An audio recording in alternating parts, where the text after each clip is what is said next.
Oi pessoal, aqui é a Juliane Salviano e esse vídeo é uma continuação do vídeo anterior, onde eu comecei a falar sobre a escravidão. Só que no anterior eu falei sobre a escravidão no mundo e agora eu vou falar um pouco sobre a escravidão aqui no Brasil, mas principalmente sobre a família imperial que era abolicionista.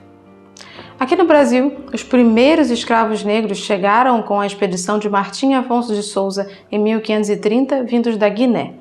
A partir de 1550, o comércio negreiro intensificou-se, sendo oficializado em 1568 pelo governador-geral Salvador Correia de Sá. A expansão da cultura canavieira gerou uma crescente necessidade de mão de obra. Primeiro, eles tentaram solucionar apelando para a escravização da população indígena, o que é bem conhecido, né? Mas a coroa só autorizava a escravização de indígenas por meio de uma guerra justa. Houve grande hostilidade e resistência dos indígenas ao trabalho forçado, e além desses conhecerem muito bem o território. Também os padres jesuítas tornaram-se um empecilho porque defendiam os índios para serem catequizados. Dessa forma, ocorreu a substituição do escravo indígena pelo africano.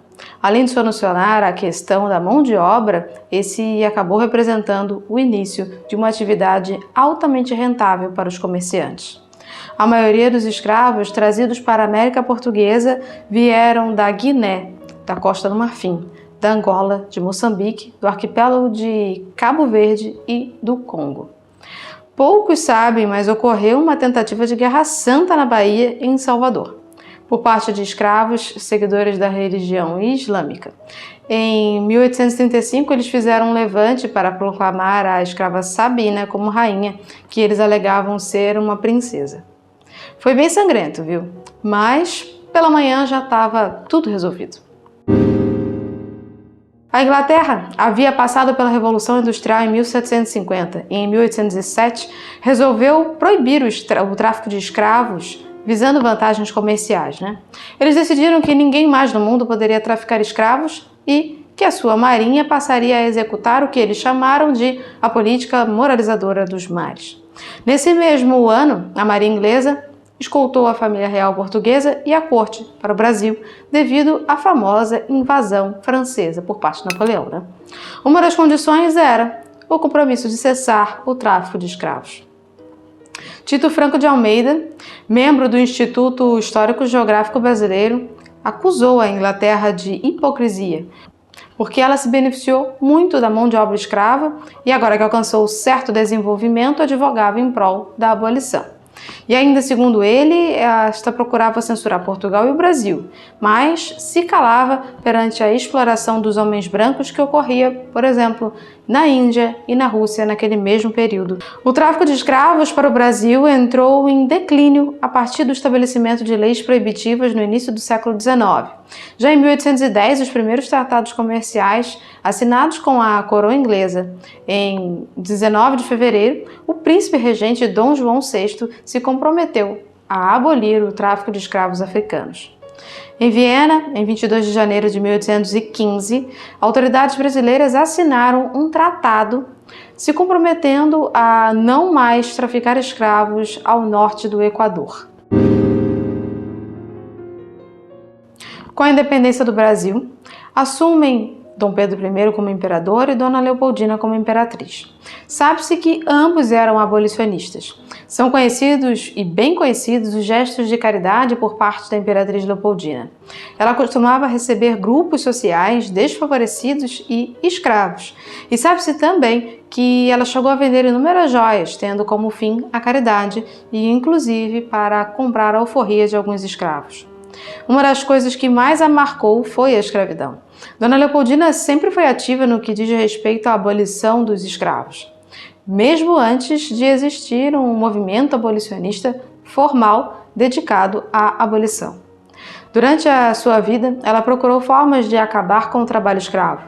Em tentativa de mudar o tipo de mão de obra no Brasil, a imperatriz incentivou a imigração europeia aqui para o Brasil. Primeiro vieram os suíços, se fixando no Rio de Janeiro e fundando a cidade de Nova Friburgo. Depois, a fim de povoar o sul brasileiro, a imperatriz incentivou a vinda dos alemães. Com sua paciência e ajuda aos necessitados, ela acabou se transformando num símbolo que inspirava amor e respeito. Após o seu falecimento, existem relatos que foram documentados que os negros passaram muitos dias gritando na rua: "Nossa mãe se foi! E o que será de nós agora?" Em 1826, verificou-se que ela tinha algumas dívidas decorrentes das suas obras de caridade. E então a Assembleia Legislativa sentiu-se honrada em mandar efetuar o pagamento desses débitos deixados pela imperatriz. Também José Bonifácio, patriarca da Independência, preocupou-se com a escravidão. Durante a Constituinte de 1823, ele apresentou um projeto de lei que estabeleceria o fim gradual do trabalho escravo. O projeto de Bonifácio tinha como objetivo principal acabar com o tráfico negreiro em no máximo 5 anos, facilitar as condições de compra de alforria por parte dos escravos, acabar com os castigos físicos, conceder pequenas faixas para que os negros libertos por compra de alforria ou por outros meios pudessem produzir e prosperar. A maioria dos parlamentares eram escravocratas, Bonifácio tentou convencê-los dos benefícios econômicos e sociais que o país teria se progressivamente os negros fossem libertados e inseridos no trabalho livre. O projeto acabou não prosseguindo, porque a Assembleia Constituinte de 1823 acabou sendo dissolvida pelo imperador Dom Pedro I. Sabe-se que Pedro I, por diversas vezes, demonstrou que era abolicionista. No dia do fico, ele teria afirmado que o seu sangue era igual ao dos negros e que acreditava que ninguém tinha o direito de possuir outro ser humano como propriedade sua. Também chegou a libertar alguns escravos da fazenda de Santa Cruz e lhe deu terras e emprego no local. Além disso, não se deixava transportar por liteiros ou cadeirinhas, sempre andava a cavalo ou numa carruagem, geralmente dirigida por ele mesmo. O primeiro imperador do Brasil buscava implementar de maneira gradual a abolição, usando para isso o seu direito de assinar tratados internacionais sem que tivesse que passar por aprovação da Assembleia, já que essa não aprovaria nada, Mas poderia assinar o que quisesse. Sem apoio legislativo, nada seria posto em execução aqui no Brasil. A Assembleia, dominada pelos escravocratas, logo transformou-se em oposição ao imperador, inclusive aprovando lei em 1827 que estipulava a pena de morte em caso de rebelião dos escravos. Em sua carta aos brasileiros, direto do Palácio de Queluz, em Portugal, ele cita a abolição, abre aspas, "Não posso deixar de vos dirigir uma advertência acerca da escravidão dos negros. A escravidão é um mal e um atentado contra os direitos e a dignidade da espécie humana. Mas as consequências são menos danosas aos que padecem ao cativeiro do que à nação, cuja legislação admite a escravatura. É um cancro que devora a sua moralidade. Porém, essa praga, quando herdada das gerações anteriores, quando afiançada pelas leis, quando complicada com os mistérios da produção, não pode ser sanada violentamente, sem que a existência social perigue. Só quando o trabalho livre for mais barato que o cativeiro, a escravidão findará de per si. Esforçai-vos, pois, para avançar esse desejado resultado, promovendo pelos meios apropriados e, sobretudo, pelos melhoramentos materiais das vias de comunicação, a população dos homens livres." Em 1831, durante a regência que durou até 1840, foi aprovada a Lei Feijó, que proibia a importação dos escravos no Brasil. Além disso, abre aspas, "todos os escravos que entrarem no território ou do porto do Brasil vindo de fora serão livres." O segundo imperador do Brasil, Dom Pedro II, era também fortemente abolicionista, influenciado pela lembrança moral da mãe, Dona Leopoldina, pelas cartas do pai, Dom Pedro I, e pelos ensinamentos que recebeu de José Bonifácio. Órfão de mãe, poucos dias após completar 1 ano de idade, quando ele teve de ser o primeiro a beijar a mão da falecida mãe, e de pai aos 5 anos, quando acordou no dia 7 de abril, e era o menino imperador. O início trágico de sua vida marcou muito e para sempre ele buscaria pela memória dos pais. Quando criança, perguntando se gostava de passear pela Quinta da Boa Vista, ele respondeu que não gostava nada. Abre aspas, "porque tenho muitas saudades do papai e da mamãe." Fecha aspas. Em 1850 ele escreveu: Coube-me o mais funesto dos destinos. Vi-me sem pai, sem mãe, na linda infância. Aos 9 anos também lhe foi retirado o tutor José Bonifácio.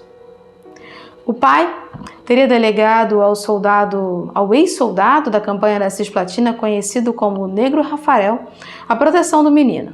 O fiel servidor viveu por toda a vida ao lado de Dom Pedro II, tendo inclusive viajado com ele, mais como amigo do que como servidor.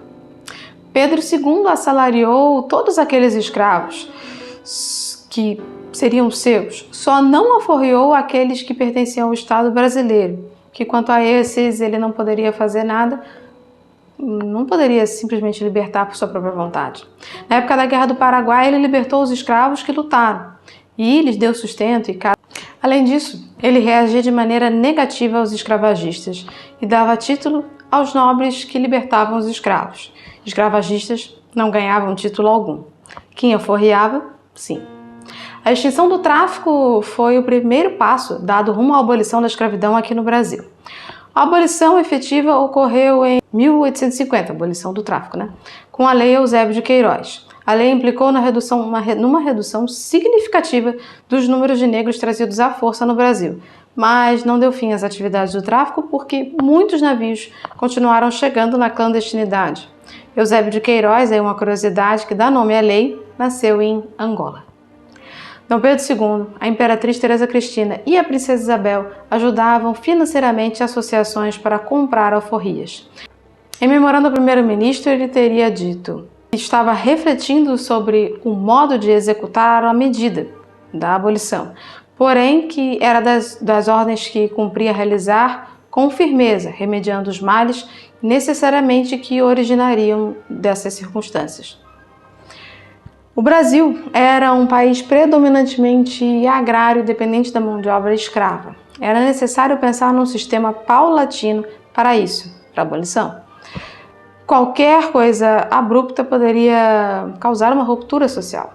Terminada a Guerra do Paraguai, Dom Pedro II viu com bastante impaciência governos subirem e caírem sem conseguirem levar à frente a proposta da abolição.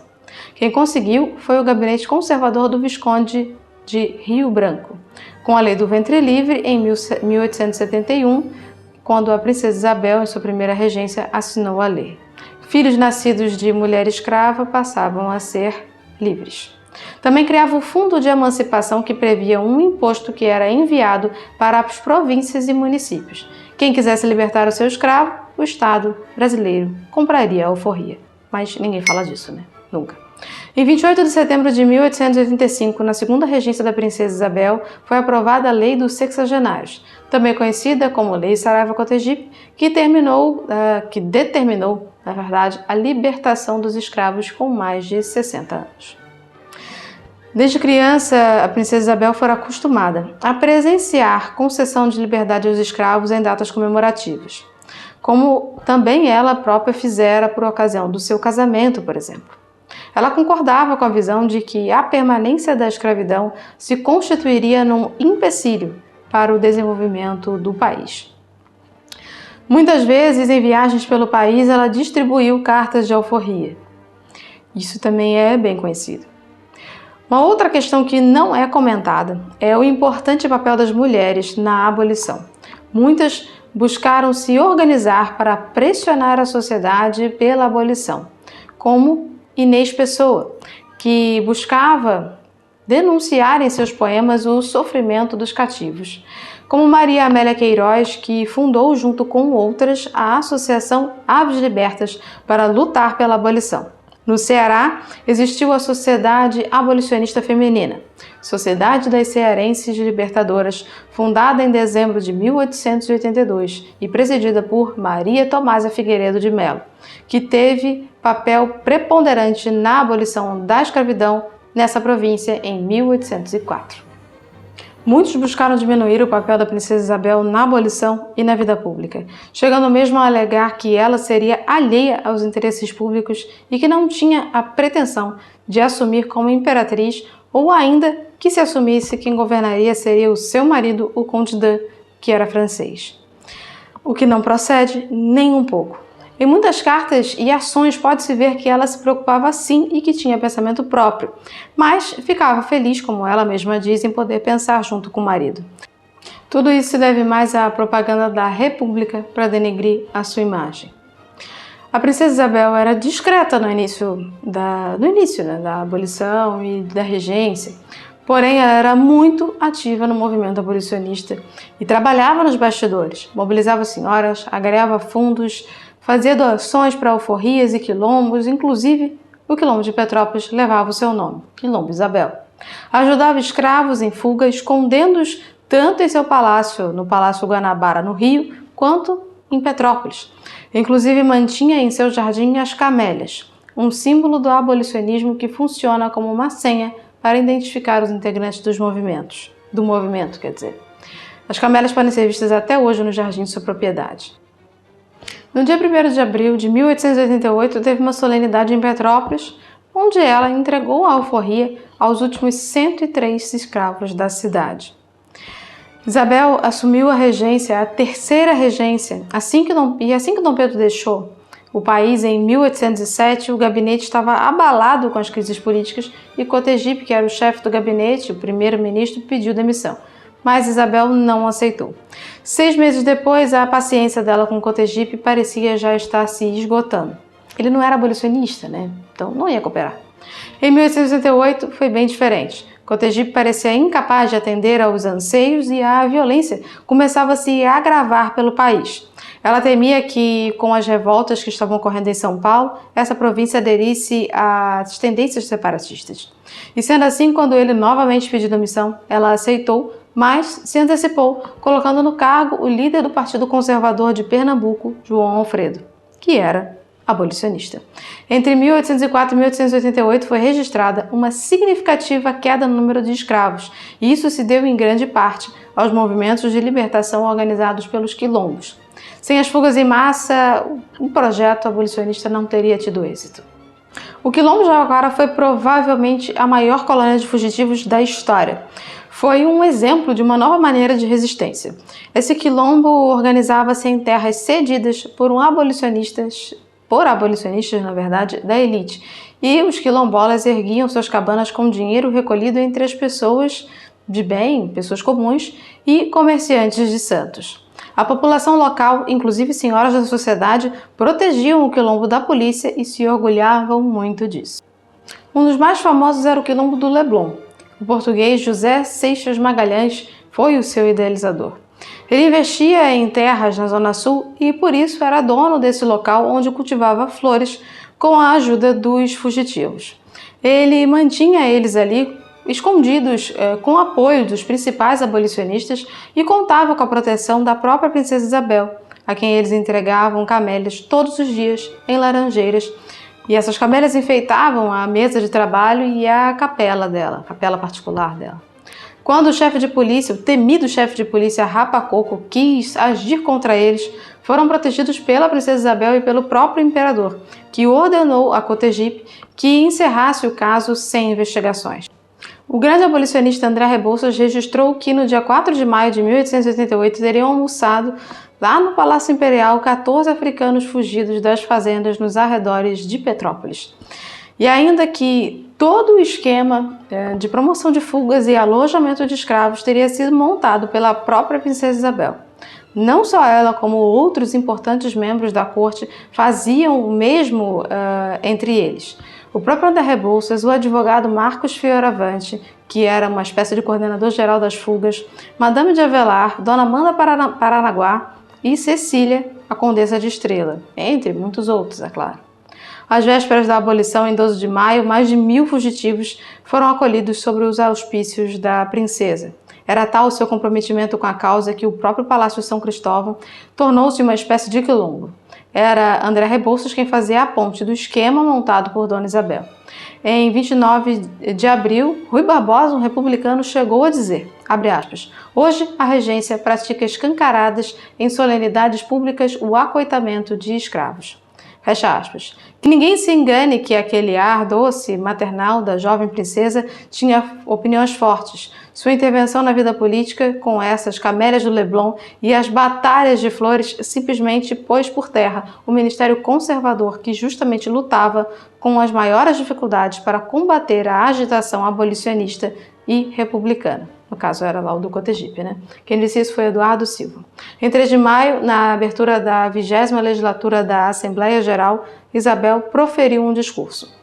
Abre aspas. A extinção do elemento serviu pelo influxo do sentimento nacional e das liberdades particulares em honra do Brasil adiantou-se pacificamente de tal modo que hoje é a aspiração aclamada por todas as classes com admiráveis exemplos de abnegação da parte dos proprietários. Quando o próprio interesse privado vem espontaneamente colaborar para que o Brasil se desfaça da infeliz herança que as necessidades da lavoura haviam mantido, confio que não hesitareis em apagar do direito pátrio a única exceção que nele figura com antagonismo e com o espírito cristão e liberal de nossas instituições, mediante providências que acautelem a ordem na transformação do trabalho e agressem pela imigração o povoamento do país. Facilitem comunicações, utilizem terras devolutas, devolvam o crédito agrícola e desenvolvam, no caso, e também para desenvolver a indústria. Fecha aspas. Resolvido o problema do gabinete, João Alfredo, o líder conservador, findou as delongas e apresentou o projeto que extinguia imediata e incondicionalmente a escravidão no Brasil. Claro, deu-se um caloroso debate. Em 9 de maio, a Câmara aprovava com 89 votos a favor e 9 contrários. Encerra-se a sessão com um belo discurso de Joaquim Nabuco. Em 11 de maio, o projeto passa ao Senado. Em 13 de maio, ele é aprovado. E é assinada a Lei Áurea nesse mesmo dia, no Paço Imperial, que fica no Rio de Janeiro, na Praça 15. É amplamente conhecido o diálogo travado entre Cotegipe e a princesa Isabel logo após a assinatura. Ele perguntou ela perguntou a ele com entusiasmo, mostrando o entusiasmo do povo. Então, barão, foi acertada ou não foi acertada essa lei? Ao que ele respondeu, redimistes, vossa alteza, uma raça, mas perdeste o trono. E ela teria retrucado, 1000 tronos tivesse, 1000 tronos daria. Dona Isabel negou a indenização aos fazendeiros pela abolição, pois para isso teria que criar um imposto e quem pagaria seria o povo. Com isso, ganhou a oposição dos fazendeiros que queriam essa reparação. Nesse mesmo momento, em Milão, o imperador Dom Pedro II agonizava e quase morreu. Havia sofrido um colapso nervoso. No dia 20 de maio, foi-lhe informado pela condessa de Barral e pela imperatriz, abre aspas, não tem mais nenhum escravo no seu império. A lei passou quase sem discussão em ambas as câmaras e foi recebida com maior entusiasmo e vivas a vossa majestade. Fecha aspas. Ao que ele respondeu, graças a Deus. E ainda repetiu, segundo dizem, umas 20 vezes. Ser a minha filha quem assinou isso é para mim o maior prazer. Enquanto lágrimas rolavam em sua face, concluiu, grande é o povo brasileiro. De volta ao Brasil, foi festejado por multidões. Uma recepção verdadeiramente entusiástica. Sabemos que no ano seguinte, ele e toda a sua família foram forçados ao exílio numa madrugada. Esse foi um triste momento da história nacional pela ingratidão a qual ele não fazia jus e pelo que a nação perdera. Lhe ofereceram indenizações, mas ele recusou e viveu de doações de seus amigos. Existe uma carta descoberta em 2006 entre 3.000 documentos do Memorial do Visconde de Santa Vitória, no qual Isabel teria endereçado ao Visconde de Santa Vitória na data de 11 de agosto de 1889. Abre aspas. Fui informada por papai que me colocou a par da intenção do envio dos fundos do seu banco em forma de doação como indenização aos ex-escravos libertos em 13 de maio do ano passado. E o sigilo que o senhor pediu ao presidente do gabinete para não provocar maior reação violenta dos escravocratas, Deus nos proteja, dos escravocratas e os militares saibam desse nosso negócio, pois seria o fim do atual governo e mesmo do Império e da Casa de Bragança no Brasil. Nosso amigo Nabuco, além do senhor Rebouças, Patrocínio e Dantas, poderão lhe dar auxílio a partir do dia 20 de novembro, quando as câmaras se reunirem para a posse da nova legislatura. Com o apoio dos novos deputados e os amigos fiéis de papai no Senado, será possível realizar as mudanças que sonham para o Brasil. Com os fundos doados pelo Senhor, teremos a oportunidade de colocar esses escravos, agora livres, em terras suas próprias, trabalhando na agricultura e na pecuária, e delas tirando os seus próprios proventos. Fiquei mais sentida ao saber por papai que essa doação significou mais de 2/3 da venda dos seus bens, o que demonstra o amor devotado do Senhor pelo Brasil. Deus proteja o Senhor e toda a sua família sempre. Foi comovente a queda do Banco Mauá em 1878 e a forma honrada e proba, porém infeliz, que o senhor e seu estimado sócio, o grande Visconde de Mauá, aceitaram a derrocada, segundo papai, tecida pelos ingleses de forma desonesta e corrupta. A queda do senhor Mauá significou uma grande derrota para o Brasil. Mas não fiquemos mais no passado, pois o futuro nos será promissor se os republicanos e escravocratas nos permitirem sonhar um pouco mais. Como podemos perceber ao longo a família imperial sempre foi abolicionista. 79 anos após a chegada ao Brasil, eles aboliram a escravidão definitivamente. Porém, diferentemente do que ocorreu nos Estados Unidos, o Brasil não entrou numa guerra civil, e isso se deve ao cuidado e à articulação constante dos monarcas. Mas, mesmo assim, em 1889, um golpe militar instaurou a República e os exilou. Foram 300 anos de escravidão nesse território. A República ficou com todos os bens pessoais da família imperial para si e talvez tenha apropriado inclusive os valores doados pelo Visconde de Santa Vitória. Infelizmente, os planos citados não foram colocados em prática e a nossa sociedade colheu e colhe ainda hoje amargos frutos. Muitos dizem que a família imperial não era abolicionista, isso porque poderiam, então, ter extinto quando quisessem a abolição. Mas esquecem e se confundem, que aqui no Brasil não era uma monarquia absolutista, e sim parlamentarista. Então, não adiantava uma decisão monocrática, precisava do apoio das casas legislativas. Existiram muitos abolicionistas importantes, sendo os principais Joaquim Nabuco, André Rebouças, Luiz Gama, José do Patrocínio, Marcos Fioravante, Abílio César Borges, Madame de Avelar, Amanda Paranaguá. Também cabe aqui ressaltar que o Barão de Mauá, o grande empresário do Império, era abolicionista. Aqueles que trabalhavam para ele eram sempre libertos e assalariados.